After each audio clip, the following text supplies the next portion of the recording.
Hello, and thanks for tuning in to another episode of The Director's Cut, brought to you by the Directors Guild of America, featuring today's top directors sharing behind-the-scenes stories of their latest films and insights into the craft of directing. Please take a second to subscribe to our podcasts on iTunes or wherever you get your podcasts.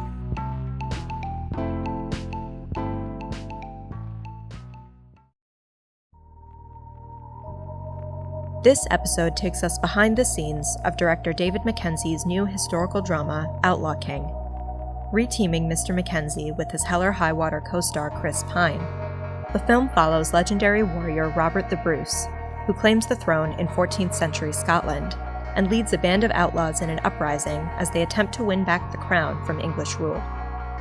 In addition to Outlaw King and Hell or High Water, Mr. Mackenzie's credits include the feature films Tonight You're Mine, Start Up, Spread, The Last Word, and Heroes at Home, and the pilot for the series Damnation. Following a recent screening of the film at the DGA Theater in Los Angeles, Mr. Mackenzie spoke with director Jeremy Saulnier about filming Outlaw King. During their conversation, Mr. Mackenzie discusses what it was like working with Netflix to produce the film, his preference against using storyboards, and making a big-budget film whose ending was largely improvised.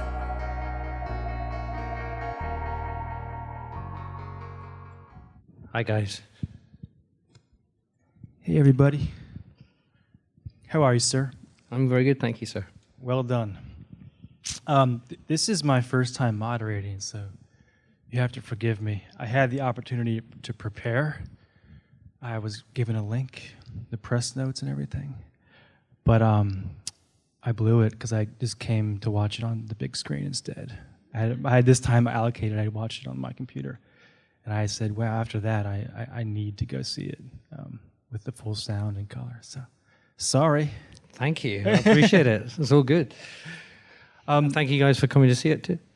Yeah. So I guess I did look at the press notes, but I find I don't want to be too informed. I want to come in like a total ignoramus with natural curiosity. So basically, you had come off of Hell or High Water, very well received. I imagine you had your pick. So did you find this, or did this find you? How did this come together? It's something that we've been working on for quite a while, and it was always going to be a relatively big-scale movie, and there were questions in my head and Gillian Byrne, my producer's head, as to whether we would ever find a way of making the film, and somehow or other, Hell or High Water was well received, and it felt like the opportunity was there to be able to take this passion project and make an uncompromising and big sort of scale, epic of our own making in a way that was that had never been presented before, and so we ran with the ball and took it, and we've had a chance to make a film on a way bigger scale than I've ever made before, and to do so without any real compromises, and to kind of employ methods of filmmaking that the same as methods I would have employed on smaller scale films, but on a big scale, which has been a real privilege, and I'm very sort of honoured and happy to be allowed to do it. That's great. I mean, knowing how development works, it's really, really encouraging to hear that something that's sort of been gestating for a while actually finds the timing and the circumstances align where you actually get to make that passion project of a much bigger scale than you had previously imagined, or that ceiling, I guess, was raised on you, which is great. And it was. I mean, a lot of it was luck, but I mean, the fact that we sort of got the green light in April last year, and we had a weather window to shoot in Scotland. It's after sort of the end of November. It's kind of, there's not enough light. It gets cold. It's hard, and so we had to kind of rush through prep. There's a lot of development. The script still wasn't quite ready. We had to kind of do a lot of work on that, and obviously do the usual things that you do to put a film together. But it was great to be able to get a proper green light and just go, right, okay, we're moving now, let's do it. Yeah, it's amazing. I have been through the process, so I've been asked this many times, but people do want to know, what's it like working with Netflix? It's great. I recommend it. I mean, quite genuinely, that the idea of being allowed to make a film on this scale without any sort of anything impeding your kind of creative control, and being trusted to do what you think is necessary as a director, and everyone else on the team to do what they think is necessary. It feels like that's the way filmmaking should be, and it's not very often that is the way filmmaking is. So I feel very happy with the experience of working with them. Even so, I was very impressed because I have this thing. I was trying to decode like what's happening with movies today, and every film I seem to make is just so damn difficult, and half my energy is just funneled into, the politics of it, logistics. And one day you've seen the film Risky Business? I'm a fan of that film, but it's a sort of a small scale movie, house party, whatnot. But I looked it up one day, and they got 55 days to shoot that. And you had 65 to shoot this insane, epic medieval film. So, I mean, by that standard, bravo. Unbelievable. Thank you. 65 days to me felt like a luxury until I realized that I had a lot to do in that 65 days. And there wasn't really a day when there was a kind of plain sailing day at all. Every day was a struggle, and there were lots of days where I would sort of lie awake the night before thinking, how the heck am I going to get through the day? But we did, and I had a great team, and the sort of what I'm interested in doing is I'm interested in being a little bit improvisatory on every day, and for every day to be a bit of a voyage of discovery. And so there is a kind of a little bit of terror when you hit the day, and then you get through the day, somehow or other, and then you come up the other side, and that sort of that seems to be what happens. And each day produces a different set of results. And as long as you stay on schedule, which we did, and on budget, which is in the hands of other people apart from you, as long as you're staying on schedule, then you're not indebted, and you kind of continue to be allowed to do what you want to do in the terms that, as I understand it. It's amazing. And one thing that struck me about this film was the variation in technique and how well integrated it was into one style. But I noticed, a lot of wide-angle Steadicam, sort of long lens, sort of formally composed close-ups, zooms, handheld. Explain your style a bit, because it seems like, again, it's really intuitive and seems very natural, and it's something I haven't seen before.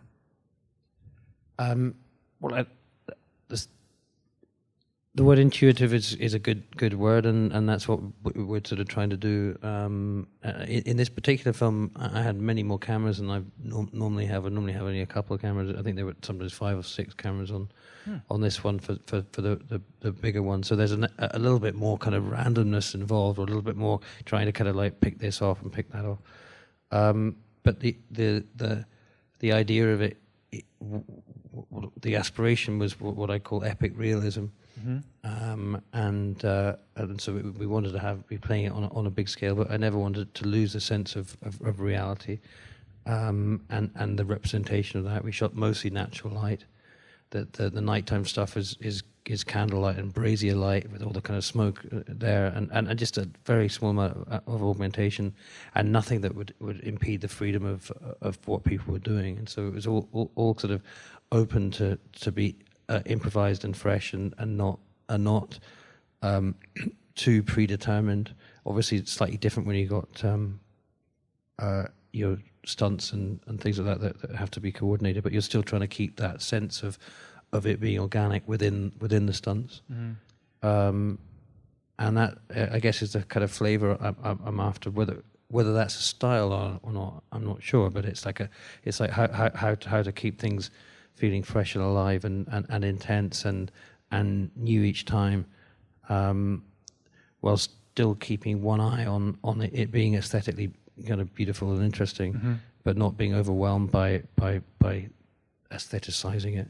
Yeah, it has a single camera feel to it, but it's cool to know that you actually were rolling a bunch. But the way you edited it, it seemed like it was very assured. And as far as grounded realism within this epic scale, I certainly, when I embark on these film journeys, that is my mantra. It's like I just need it to be real. Any artificiality or veneer, it bothers me.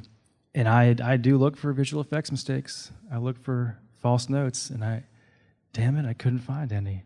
How, as far as, it seems like there's probably a bunch of compositing and really in-depth visual effects, but like, what was that process like in that? It's really hard to tell where it is. Well, I mean, it was always going to have to be a visual effects movie just because you can't do it otherwise nowadays. But we wanted it to feel like it wasn't a visual effects movie, and so we kind of tried to make sure the foregrounds were as unaffected as possible, and just deal with backgrounds, deal with a little bit of augmentation. In most of it, there are one or two kind of the larger shots where there's fewer elements are real but there's always an element of something of reality in there that you're picking from. I've never really done a VFX movie before this, so it was a quite steep learning curve for me, and I was encouraged by my VFX supervisor who to just not think about it at all, and so that was my kind of attitude, was just we'll fill in the gaps, we'll get rid of the whatever you got to get rid of, and that, which is sort of now very normal, and but make the film as alive in camera as possible, and that's kind of what we did. Yeah, and you've done a press tour for this, so are you sick and tired of talking about that Steadicam wonder at the beginning? The questions I get on the press tour are not the same as your questions. I'm very happy to carry on talking to you. I mean, the idea of the one was basically that there's a lot of history that needs to be, a lot of prehistory of the story that needs to be kind of brought out, and that was we in the development process. Sometimes it was a half an hour or 30 pages of script before we got to that point. Because there's so much information to get out, and I just didn't want to do that, and so I wanted to just find a way of getting all the information that was possibly needed to set the audience up for what they needed as quickly and efficiently as possible. So sort of putting it all in one scene, which is based on a reality that the siege of Stirling really happened, and the Lords were surrendering, felt like a challenge to do it. It was quite late in the day when we did it, and in terms of the script process of that, but I kind of pushed ahead to try and get it all done in this one scene, and then the idea of it all being done in a one shot just felt like the most logical way of doing that at writing stage, and so I wrote it with that in mind, and just the ambition was to get all of that information, all the characters. Add a sword fight in there, add a massive kind of like trebuchet going off, and but also by the time you actually cut, the audience are now sort of fully immersed into the world, and so Absolutely. they don't by the time that shot's over, everyone, I hope, knows roughly where they stand. Yeah, it's really an amazing way to sort of enter that world, and what a finale of that shot too. At this point, do we have any questions from the audience? Yes, totally. As we said, we just said at the beginning, it's based on historical events. So there's some conflation at the beginning. That opening scene is kind of conflating things, and there's some conflation at the end, at the very end. But essentially, all the historical events all the events in the movie are based on historical events. Of course, they've been dramatized, and so to that extent, it's not a documentary, but it's deeply rooted in historical information, and in a way that's really important to me as someone trying to represent this story, to do everything I possibly could to keep it as real as possible, and not just in terms of the story itself, those events, but also in terms of representing the ways of life of that time, the details of the weddings and the funerals and all that came from research, the costumes, and I've sort of said quite firmly that I call this an anti-fantasy film. If you know, the sort of comparison might be a kind of Game of Thronesy type thing where everything's allowed to be maximalist and exaggerated in a way that's serves dramatic purposes and serves visual purposes, but is not real. This was designed to be a deeply sort of real and realist interpretation of something that we can only really imagine from 700 years ago. We have scant records of, but whatever we could, build upon, we did. Yeah, just the battle scenes and how dense they were with the horse stunts and all the carnage. How'd you do that? Well, you work with good teams, and try. I mean, the thing for me with all of that violent stuff is not to try and glamorize it or make it feel like it's choreographed. Of course, it is choreographed because it has to be, because there's a lot of safety issues involved. But because there's a sort of hopefully a tone where things are a little bit fresh and feel a little bit kind of rickety and improvised in various points along the way, and it's muddy and those are elemental factors are in there. That choreography just starts to get lost, and you start to lose the boundaries between the organization and the chaos, and that's the aspiration of that. And the main unit elements of that battle scene at the end was 5 days of shooting, which was. I mean, there's obviously the second unit had a couple of weeks of doing the bigger stuff, but trying to get all the actors to do what they got to do in amongst that real mud and all that was quite something. And it was definitely and then the end where Robert decides not to kill the prince, and the prince runs away, and all that was improvised. So it's quite interesting to have a pretty high budget movie with an improvised ending. Yeah, I'm surprised I got away with that. But. As far as that sort of freshness you spoke about, I did notice parts were even like playful. It was really fun to see. I mean, I remember the that sort of reunion where the score is tugging at the heartstrings, and then it's abruptly comes to a stop at a slap sound effect, and it was just really unexpected and fun. Like, wow, this is not what I'm used to. So I don't know. I thought there's a bunch of that. Also, with the bigger scenes and the epic scale battles, I think it's sort of required in this genre. But some of the scenes that stuck out to me were really simple. These little vignettes. Did you have to fight for that scene where it's just, is it Elizabeth? Elizabeth singing in the stairway, and just that's a nice song. What is that? It sounds great. Thanks. Was that? That was an improvised scene that Okay. we didn't have. It wasn't in the script, and we just felt that we needed to just put some other little bits of kind of human stuff in there between That's them, great. and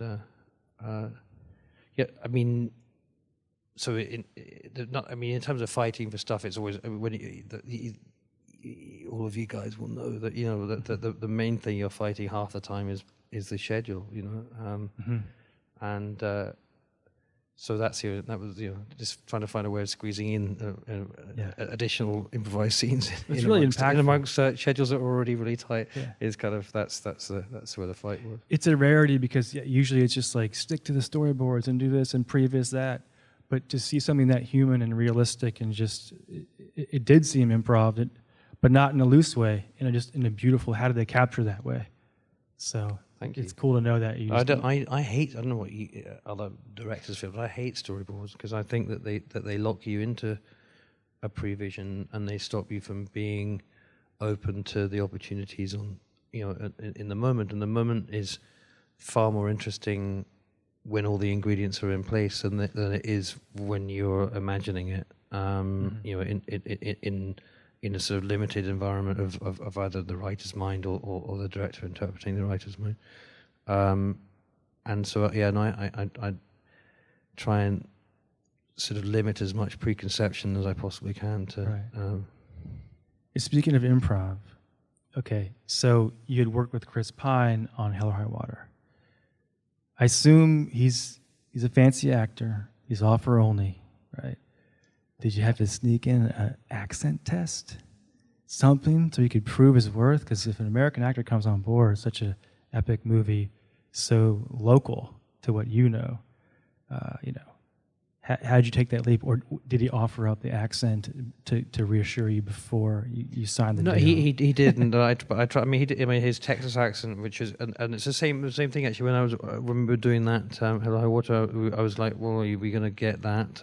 And then are we going to get a kind of like a sort of cliche Texas accent, or are we going to get something that basically sounds authentic, but also sounds like it's not overwhelming the character? And I think that's, when you're looking for accents with actors, you do definitely want them to feel like they belong to the world, but they're also allowed to become the character itself and not get overwhelmed by the accent. And that was what we tried to do with this one. I mean, the reality of the accent in this film is that 700 years ago, they would have been speaking a very, they would have been speaking language that none of us would have understood. Right. So it was leaning into the authenticity of the costumes, the landscape, the castles, everything else. The accents are one of the fakest things in the whole thing. But we took a decision to be audience friendly in those terms, because it felt like it would just be alienating otherwise.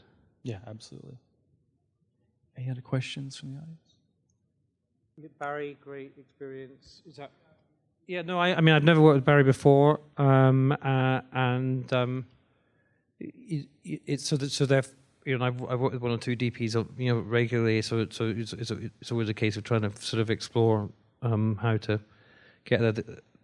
The important thing for me was that we were shooting in Scotland in the fall at a time when I think it's a really beautiful time of year, and we wanted to use as much natural light as possible. And so it was the decision that Barry and I made early to just go natural light, and then when it came to the interiors and the night scenes, to go also as much as possible natural light was a huge part of it. And then working with some great operators on the Steadicams and the cranes whenever we had them, was a really important thing. I mean, I think Barry is a really strong DP who's been doing it for a long time, and it was important for me to work with somebody who was prepared to be as flexible and as intuitive as possible, and not to kind of have it all kind of set up and pre-planned, and Barry kind of rode with that game in a great way. We have time for one more question. Anyone? It's a good question. What was originally there, I think, was there was a bit more of a contrived fight and an escape and a kind of and someone getting on a horse. It was a bit more of a kind of action sequence kind of thing, all of which sort of in the middle of the mayhem. Not only did I not have the time to shoot, I didn't have the desire to shoot either. So we had literally, it was going dark around, because that time of year it gets dark early, and sort of bypass this idea of the fight between them ending and the prince running off and Robert not being able to get to him because he's too exhausted or whatever, and just turned it into this sort of strange act of mercy that I hope, one of the fears about making a film like this is you don't want it to be a kind of nationalist rah-rah kind of thing, particularly in this day and age, and that was never something that felt comfortable. For the sort of 20-year ago kind of Braveheart thing is a different kind of emotion. It's a very different kind of film and different kind of sensitivity and sensibility, so just trying to find something that could allow that ending to happen without knowing where it would take, and Billy plays the prince, improvised his sort of pathetic kind of crowing bird kind of baby thing that was fucking unbelievable, you know. And we started playing with that, and it was and just sort of explored that, and then that's how it came about. And I sort of feel there was an organic end to that, to that scene that it would be very, very hard to put on a page. It was certainly very hard to put on a page and get it financed. And somehow or other we did, you know, which is to me feels really interesting. Yeah, I think it's No, the way that the horse guys work are very kind of coordinated. They're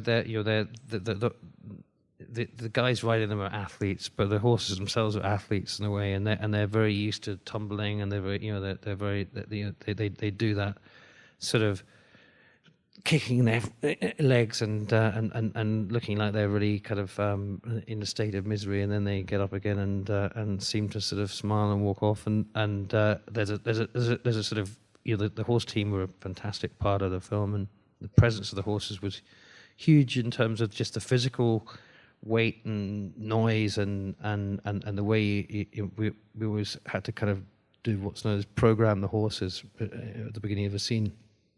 And I had never done this before, and so I got used to, you know, at the same time that we would program the horses, we would program the supporting cast and eventually start programming the cast in some weird way, so that by the time you actually start shooting something that everyone has been programmed, i.e. they've walked through the course and they know what they're doing, and you can then get a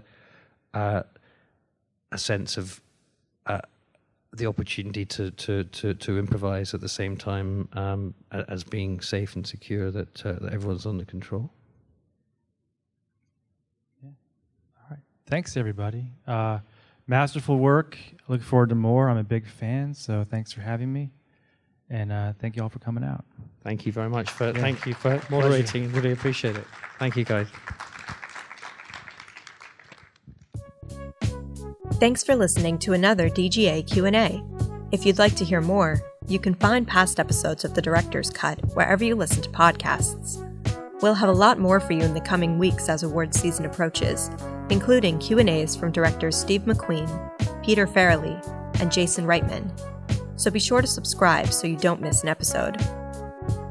If you're enjoying our podcast, please take a moment to rate and review us on iTunes. We'd love to hear your feedback, and you can help fellow cinephiles find the show. Thanks again for listening, and we'll see you next time.